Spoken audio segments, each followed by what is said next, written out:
मान्सूनपूर्व पाऊस आणि वादळी वाऱ्याचा सर्वात मोठा तडाखा चोपडा तालुक्यातील खर्डे गावामध्ये बसला आणि केळी असेल, फळबागा असेल किंवा इतर पिकांचं जे आहे या वादळी वाऱ्यासह गारपीट व पावसामुळे मोठं नुकसान झालेलं आहे।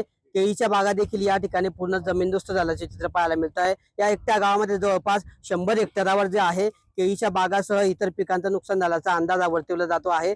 आज या ठिकाणी या नुकसानाची पाहणी जी आहे ते चोपडा तालुक्याचे शिवसेनेचे आमदार प्राध्यापक डॉक्टर चंद्रकांत सोनवणे यांच्याकडून केली जाते आहे। अधिकारी देखील सोबत आहे, पंचनामे तातडीने केले जात आहेत।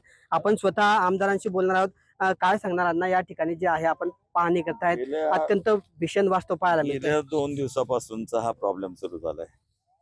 परवा रात्री खर्डी भागामध्ये जोरात झाला होता पाऊस आणि वादळ, त्यामुळे तिथेही खूप शेतकऱ्यांचं नुकसान झालं होतं। आणि काल पुन्हा अचानक वादळ आला आणि मग त्या वादळाबरोबर पाऊसही आला, वाऱ्याचा वेग पण होता। याच्यामुळे जवळपास आमच्याकडे 200 हेक्टरच्या वर हे नुकसान झालेलं आहे। आता तोंडाशी आलेला जो घास होता हा शेतकऱ्यांचा देवाने हिसकून घेतला, असं या निमित्ताने मी आपल्याला सांगतो। आणि ज्यावेळेलाही काही असं घडलं तर आम्ही तातडीने पंचनामे करायला लावतो।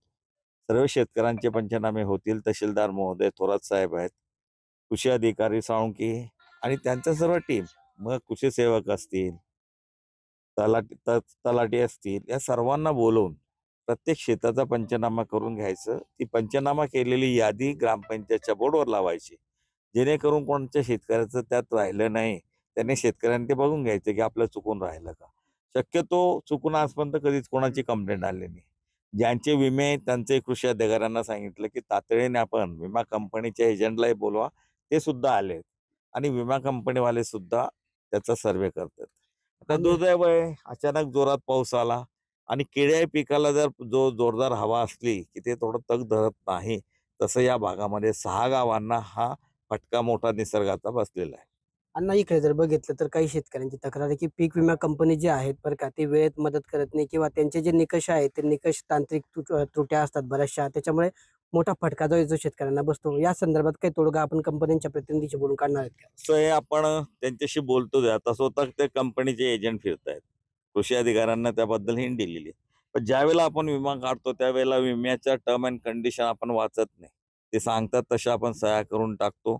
आणि त्यानंतर जे त्याच्यामध्ये घेतलेले आयटम जे असतात की कशामुळे नुकसान झालं तर आपला विमा ग्राह्य धरला जाईल। मुळात आपल्याकडे 40च्या वर टेम्परेचर गेल्यामुळे आपला बहुतेक हा सर्कल जो आहे हा टेम्परेचरच्या क्रायटेरियात सुद्धा बसतोय आणि आता हे नुकसान झालं याच्यात क्रायटेरियात सुद्धा तो बसणार आहे। विमा कंपनीवाल्यांना पूर्वीच सांगितलं गेलेलं आहे, पुन्हा सांगण्यात येतील। आणि आदरणीय मुख्यमंत्री आपले जे आहेत फडणवीस साहेब असतील, आदरणीय एकनाथराव शिंदे साहेब असतील, आदरणीय सुमित्राताई पवार असतील, या सर्वांच्या माध्यमातून, पालकमंत्री महोदयांच्या माध्यमातून, गुलाबरावजी पाटील, गिरीशभाऊ महाजन, सावकारे साहेब, आम्ही सारे प्रयत्नच करतो। कारण आम्ही स्वतः शेतकरी कुटुंबातनं आलेलो आहे आणि शिंदे साहेबांचं तर आहेच की बाबा शेतकऱ्याला मदत झालीच पाहिजे। महाराष्ट्र शासनाच्या कायद्याप्रमाणे किंवा केंद्राच्या क्रायटेरिया जो असेल त्या क्रायटेरियाप्रमाणे आपण हे नुकसान भरपाई भेटलीच पाहिजे म्हणून सातत्याने आपला प्रयत्न राहतो आणि त्याच्यात आपण कुठेही कमी पडत नाही। ज्या अशा घटना होतात आम्ही दुसऱ्या दिवशी लागली देऊन भेट देतो आणि सर्व पंचनामे करायला लावतो।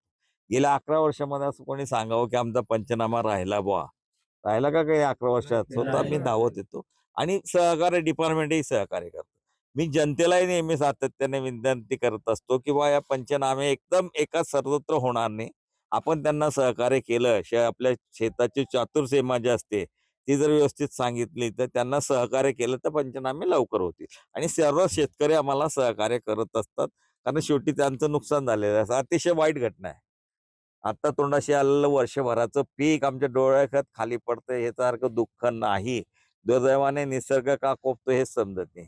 हे आमच्या शेतकरी बांधवांना सातत्याने विनंती करत असतो की आपण थोडं झाडं लावा, त्याचप्रमाणे पाणी जिथे अडवता येईल तिथे अडवा। हा नैसर्गिक जो प्रकार वाढत चाललाय।